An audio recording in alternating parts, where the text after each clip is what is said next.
Welcome to the Leadership Kit.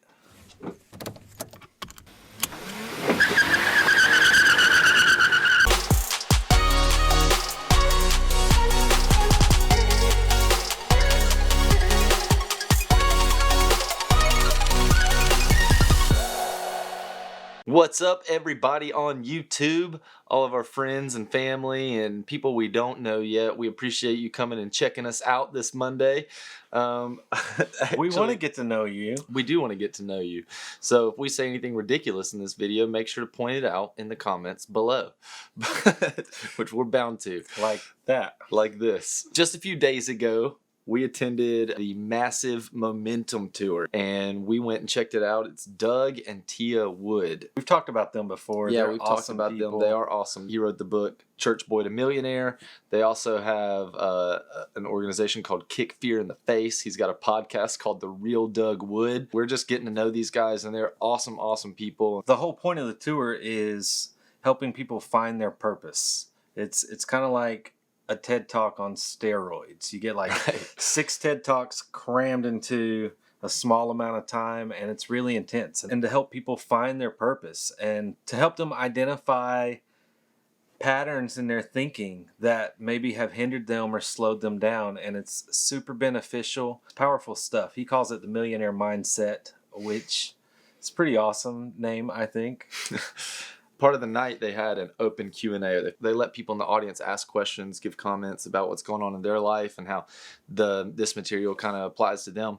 One of the things that stood out that just was talked on over and over and over again was pastors and people in full-time vocational ministry, like ministry as a job, dealing with burnout. It was mind-blowing. Like, I would say over half the people who spoke were in ministry or their spouse was in ministry. And there were so many of them that just talked about how burned out they were, how disheartened they were, how they were ready to give up, how their marriages were in shambles or their family life wasn't right. And they felt hopeless. Yeah, there's one lady who, in front of a couple hundred people talking about how, she's contending for her marriage. And ministry, that the job that her husband has in ministry is really tearing them apart. And it's heartbreaking. It is heartbreaking. There was one lady who literally asked, "How do you dream? It's been so long since I had a dream. Like, I don't even know how to dream anymore. How do I get that back?" And to see people in that type of situation, it hurts. It hurts because I've been there. Mm-hmm. I spent 80, 100-hour work weeks just pouring into the church and completely neglecting my wife and my child, not developing any real friendships with anyone around me except for those people who I was leading at work, at church. And it's a tough place to be. And through that process, I've learned a lot. Mm-hmm. And I'm in a much healthier place now. But I had to learn the hard way. And so today we hope that we can give you a little bit of insight in some of the things we've learned so that you don't have to learn the hard way. Also, something for you to think about is, are you putting expectations and demands on your people that are putting them in a place where they have no option but to be unhealthy while working underneath you? And that's something you should keep in mind as we talk about this stuff too. Are you taking these necessary steps, and are you allowing your people to also take these necessary steps to stay healthy? That's right. So the lady who asked, "How do I dream?" I loved Doug's response to this. The thing that helped him learn to dream again was he had mentors and people pouring into his life. Me and Daniel have talked, even when we don't live in the same area, we talk on the phone every week, if not every night. It's just like even when we've lived halfway across the country. And one thing that always happens is we always end up dreaming together. We always have these crazy ideas. We always have these huge, like, down the road goals that we want to reach, or things that we want to do, things that we want to see done. So there's people in your life that you have those conversations with probably right now.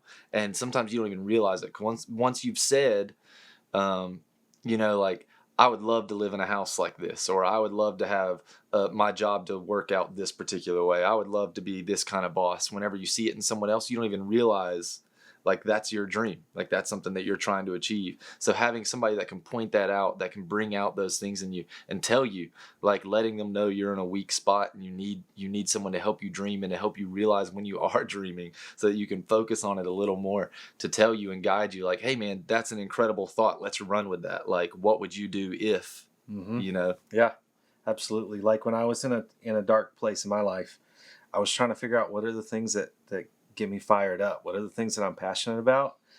And I mean, sometimes it felt so dark, I couldn't see what was right in front of my face, and it took conversations with Nathan. It took conversations with my wife. It took conversations with other people close to me, to help me to realize what was important to me. What was it I even cared about? Because I had been in such a dark place and not cared about anything for so long, I forgot what I cared about. Mm-hmm. And those relationships saved my life. So learning to dream is a big step, but there's more than just that you can do to take it to the next level. So here in Florida, it has rained every day for like a month now. We're in the rainy season. We are in the rainy season, in the middle of summer. And it kind of reminds me of the idea of flooding. Whenever you have a flood, it's a lot of water in a central location, but it's not got any direction. It's not got any borders. It's not got any boundaries, as opposed to a river. A flood and a river might have the same amount of water, but a flood is generally shallow and mostly destructive. But when you give the water boundaries and borders and you give it a laser focus, then it becomes something necessary for sustainable life. So we would challenge you to think about the things that you want to do. Think about your dreams. What do you care about? What are you passionate about? And if you find yourself getting burned out, stretched thin, and you don't have the resources left for the things that you care about, you've got to learn to say no to all these other things. You can't just shotgun approach and try to get a little bit of everything and do it all and be effective. We believe you should be a river, not just a flood. Mm-hmm. A flood's just a big mess, like he said, and causes so much destruction, and it'll cause destruction in your life if you're not careful. So if you can find your dream, the things that you're passionate about, and then commit to yourself, I'm going to focus on those things and only those things. And if it's not one of those things, I'm not doing it.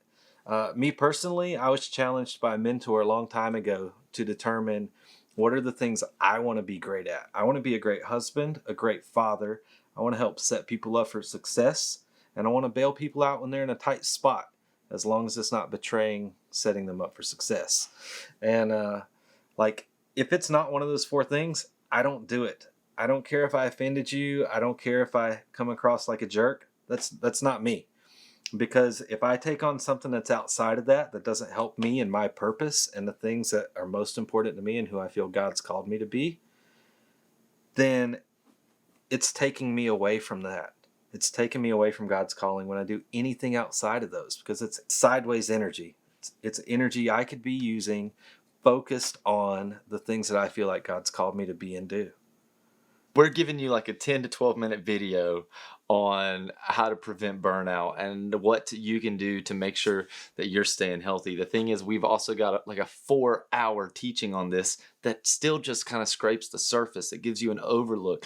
There's so much more. Kerry Newhoff is one of his big platforms that he talks so much about, is preventing burnout and overwhelm. And we do so much to make sure that we're teaching people how to take care of themselves and how to take care of their people, because it's so important.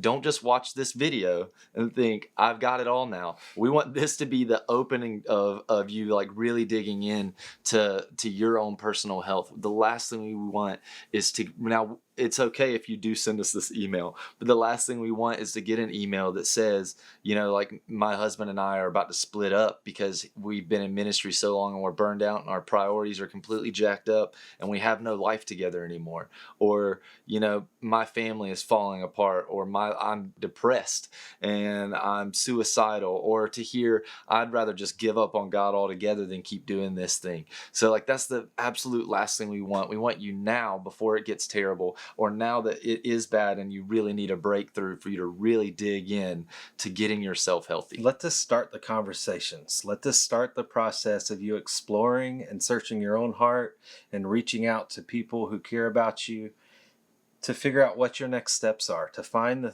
your passion and your purpose and your calling and focus on those things and be willing to give up really, really, really good and awesome things in your life for the sake of being healthy enough to enjoy the best things that God's given you and to enjoy the calling and purpose that God's given you and to enjoy and be there for your family. So look, we know we just gave you a lot. Leave a comment below. Let us know what you're thinking right now. Send us an email.